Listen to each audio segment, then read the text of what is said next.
Now, President Cyril Ramaphosa earlier presided over the State Memorial of FW de Klerk. This is the man who was part of the National Party, a party that had for nearly half a century held the country in the grip of racial tyranny. De Klerk would also be part of a solution. For many, there is nothing to forgive. So yes, in the words of the president, his legacy is in fact contested. After today's speech, will Ramaphosa's speech heal what was broken by apartheid? Does it do anything for brand South Africa and forging some kind of unity? Well, let's discuss this with brand specialists Thebe Ikalefeng and Andre Klerk, a reconciliation and conflict resolution expert. Gentlemen, thank you to the both of you. Perhaps to start with you, Thebe. You know, many have been waiting to hear the president's address on what the former president, FW de Klerk, stood for and represented. How did he fare, according to you? The most important thing to remember about the role that the president played today at the memorial service of the late National Party president F.W. de Klerk is to reassure South Africans again that this is a functioning democracy, and if this is a democracy that we have accepted, then we have to fulfill a lot of the constitutional obligations of this democracy. So I think, as far as that is concerned, we have to accept that. He was fair in his views and balanced in his views.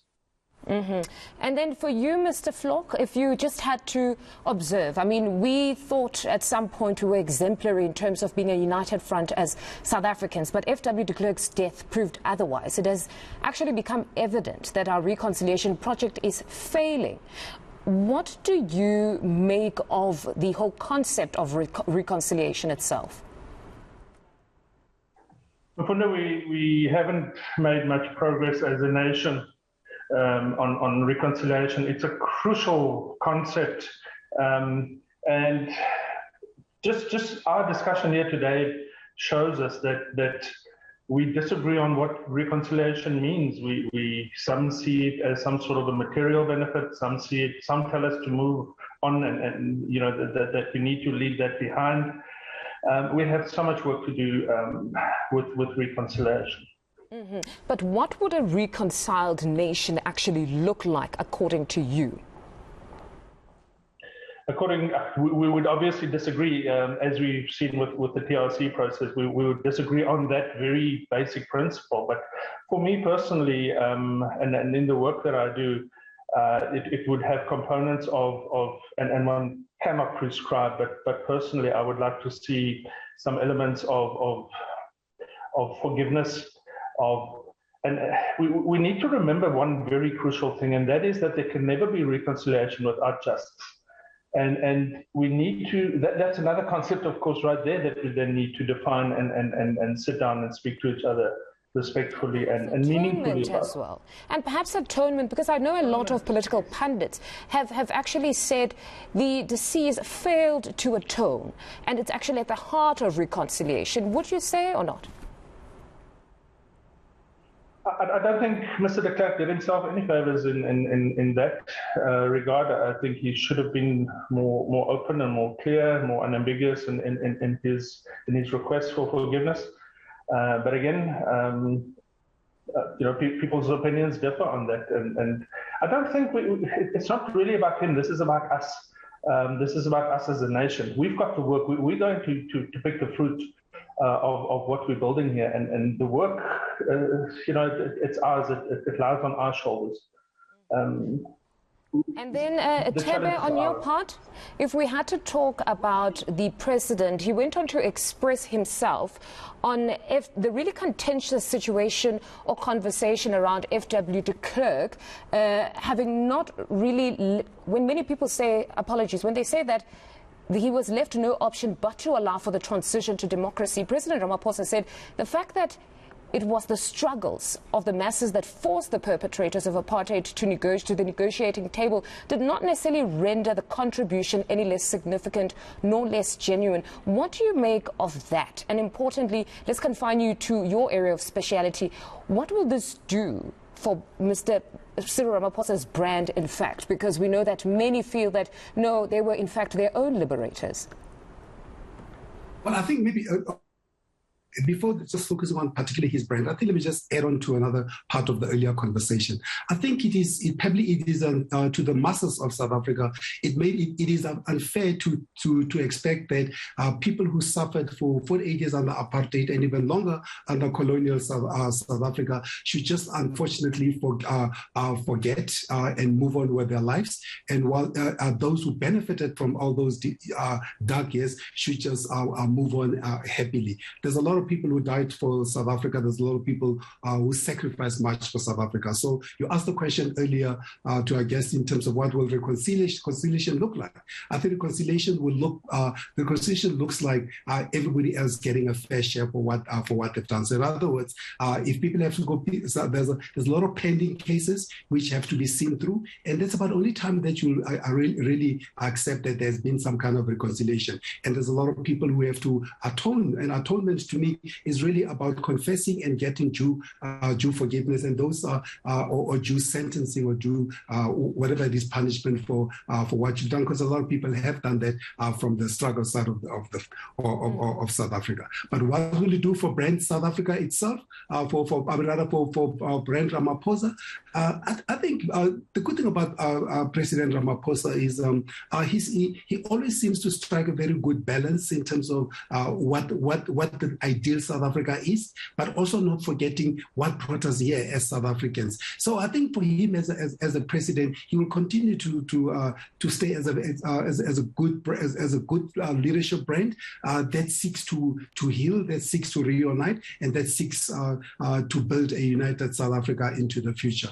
But of course, not everything rests on the president's hands. South Africa is a country with like many countries, three wings of leadership. There's a parliament, there's the judiciary, and there's government. All three of those, unfortunately, have to play their role. As far as President Ramaphosa, from a government perspective, he has done and is doing what needs to be done from a government, using the accepted democratic instruments that we've agreed on. As far as the judiciary is concerned, that's where the biggest work for South Africa lies in this country. So that character trait of the president to be able to strike some sort of a balance. Some actually think it's somewhat negative. It is him attempting to be many things to many people, that when you actually listen to that speech today, he said a lot that would comfort the de Klerk family and friends, but also said a lot to comfort those who had suffered under apartheid. So would you say it's an advantage or a disadvantage? Because some say he's really got to a certain extent, stand for something. That this being too many things to too many people, everybody leaves satisfied, and then you get home and you realize that what exactly did he say that speaks to my situation? What would you make of that argument?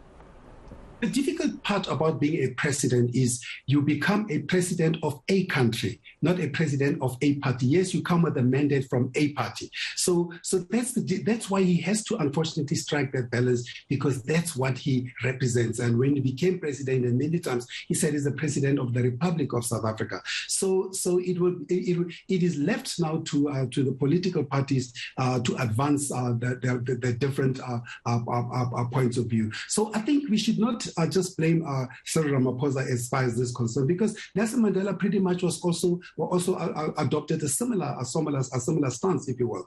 Because if he didn't, then South Africa would have gone taken a certain path.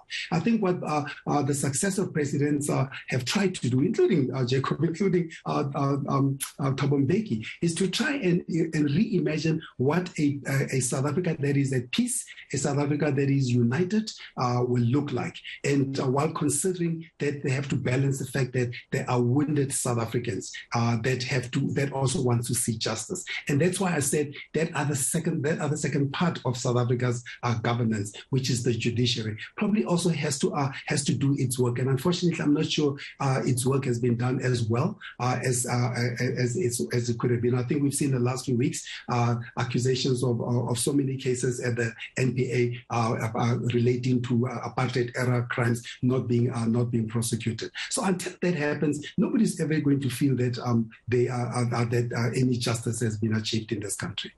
Andre, perhaps to bring you back in here, do you believe he achieved that balancing act, or that criticism actually stands, that he's actually a man that says everything that pleases everybody? I think I agree with Taylor that he's done a lot of the hard work and he's done it well, the president has, but we really we're running out of time, and people need tangible evidence that reconciliation is viable and that it's the best option.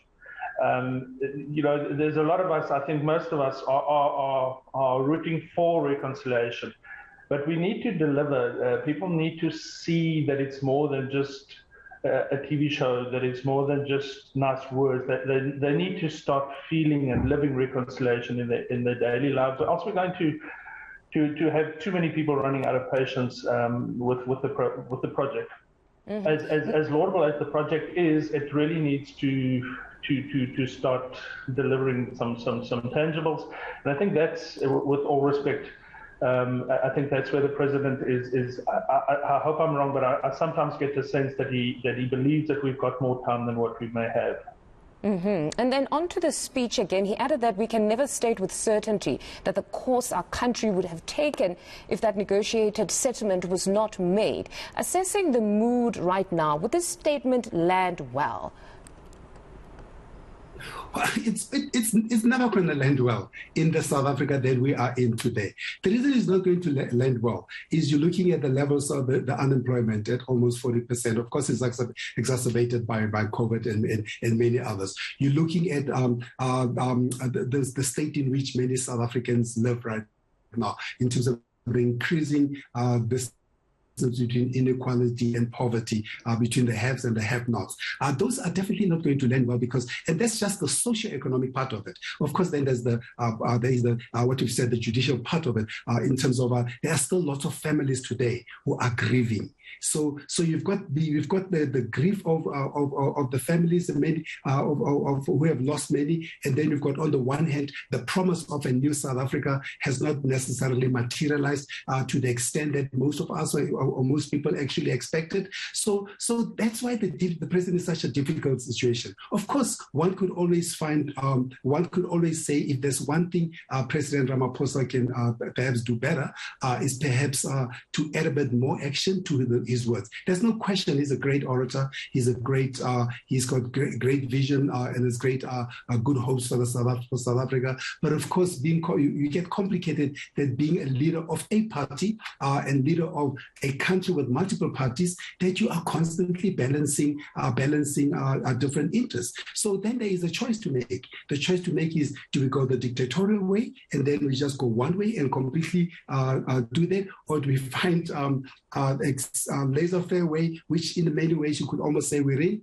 Or, that's the challenge that we face as a country and the president faces as a country. He's constantly having to balance multiple interests. And of course, the biggest interest to me that matters is the South Africans who were promised a better life.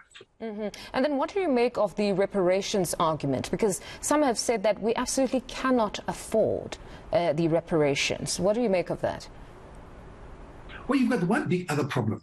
You've got 85% or so of the wealth of the country are concentrated in 5% or so of the number of the or 15% of the country. That is unsustainable. As long as that persists, you are never going to find peace in this country. If you look at not just the wealth, but also if you look at the land, just the pure question of the land, which again failed in Parliament last week, unless that is dealt with decisively and comprehensively and fairly, you're never going to find peace in this Republic of South Africa. So we've got a long way to go in this country in terms of really advancing the project called the Republic of South Africa, or the new South Africa. Andre, your take on this matter on reparations and even bringing in the land situation, what we saw happening in Parliament last week with the ANC failing to convince everybody that what they wanted was to make explicit what was implicit in the Constitution as opposed to amending. whether we like it or not, the land question is however defined, is a crucial, is an essential part of reconciliation in South Africa, and we need to deal with that. In fairness, I think the government is certainly dealing with it, maybe a bit late, but certainly they're dealing with it. I recently wrote an article where I set out what I think the process should look like in taking us forward, sort of and I call for lack of a better term, a TRC 2.0, where as a nation, as a country, we discuss this for once and for all. It's not as if it's 20 odd years later. We've never really had this discussion. At TRC, we, for pretty good reasons, our political leaders at the time, they glossed over the land issue. They glossed over true reconciliation, and they were, I think, quite rightly hoping for a democratically elected government to be able to take us there. But really, we haven't had this discussion. We need to do so in an organized manner, and it doesn't have to cost money and take a long time. But we need to address this urgently, and in a way that everyone. Do we have representatives speaking on our behalf, or we have all South Africans partaking in some sort of a CODESA? In that article, I've broken it up into two phases. Where in the beginning, again, we need to define a few things first. What is reconciliation? Is it necessary? Who should have a voice?